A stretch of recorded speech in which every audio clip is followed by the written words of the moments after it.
How's it going, everybody? My name is Angelo from AngeloForLiberty, and welcome to the End the Two-Party System Network. How's it going, everybody? Welcome back to AngeloForLiberty. Today we are back in the studio, we're back in the stew, we're making moves. You know what it's all about. And to kick this thing off, to basically just state out the obvious of what you guys have already seen, we are now partnered with End the Two-Party System Network. We're also working very closely with the Suffolk County Libertarian Party, doing some promotions and stuff for local candidates that are running for office. So be sure to stay tuned for those videos as well. We'll be doing plenty of podcasts and stuff like that with them.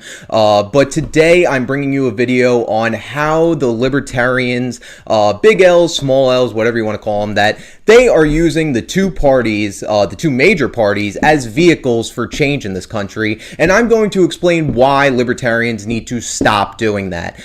So basically, I am now affiliated with the two-party system movement, and being that this is going to be their first video on their network, I figured I would start it off with something very duopoly related. So let's dive a little bit into why Libertarians use the two parties as vehicles and how we can stop that and pretty much make change on our own. So to start this thing off, let's talk a little bit about how Libertarians view the two-party system and why they need to stop viewing it the way they do in some cases. So basically, Libertarians see the two parties, or some Libertarians see the two parties, as vehicles for change. So basically, if you're on the left, you are concerned about cannabis legalization or immigration reform, and if you're on the right, you really care about your guns and you really care about lower taxes. So there are Libertarian viewpoints within those two parties, but also they are not the correct vehicles for change, as we've seen time and time again, that Republicans and Democrats will continue to put people in prison for marijuana convictions. They will continue to put people in prison and in cages for trying to come to this country for a better life, that they will continue to raise your taxes and infringe on your gun rights.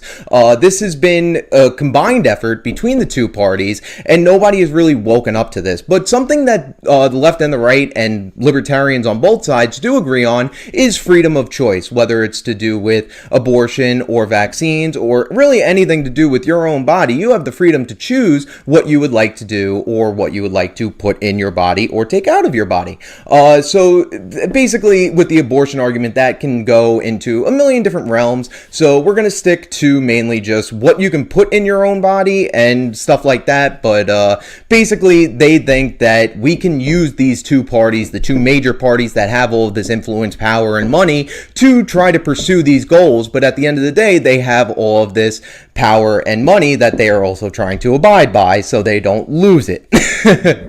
So why do Libertarians need to step away from the two-party system? Why do we need to step away from these vehicles of change in order to accomplish, actual change? So basically what we've seen, like I've explained, is that Republicans and Democrats go back on their word all the time, and they will continue to work with each other to infringe on your rights. So if you hate your rights being infringed on, if you want to keep your guns, if you want to keep your freedoms, if you want lower taxes, or even possibly no taxes in some areas, then you want to look toward the Libertarian Party. The Libertarian Party stands for all of your freedoms all of the time. They want you to be able to be you, economically, socially, however you want to, as long as you are not infringing on somebody else's rights. That is something that the two parties do not want you to have. Because granted, we might be able to use some sort of like some aspects of these parties as a vehicle of change, but also we are not able to really do that because there are, in the Republican Party, there are neoconservatives. In the Democratic Party, there are communists. So to use it as a vehicle of change, you are also fighting all of these other factions along the way, when you could just join the Libertarian Party and be with your own.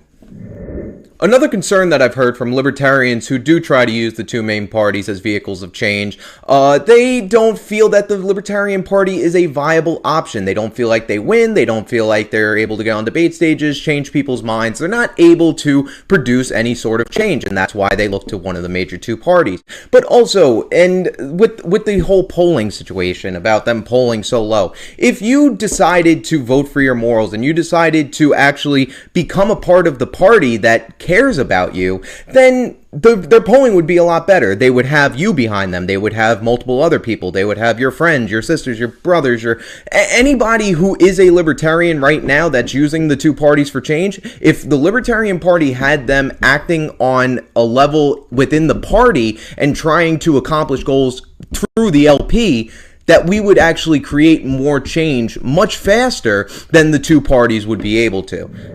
Thank you guys once again for watching. I do appreciate you guys always tuning into these videos. Remember to leave a like, comment, and subscribe. And also remember to subscribe to End the Two-Party System movement. Go follow their social media because we're trying to blow this thing up into something big. We are going to have plenty of shows on the network. So we'll have socialists, communists, we'll have some constitutionalists, people from all different ends of the political spectrum trying to abolish the two-party system. So thank you guys once again for watching. Remember to go do those things, and until next time, always remember, fight for liberty.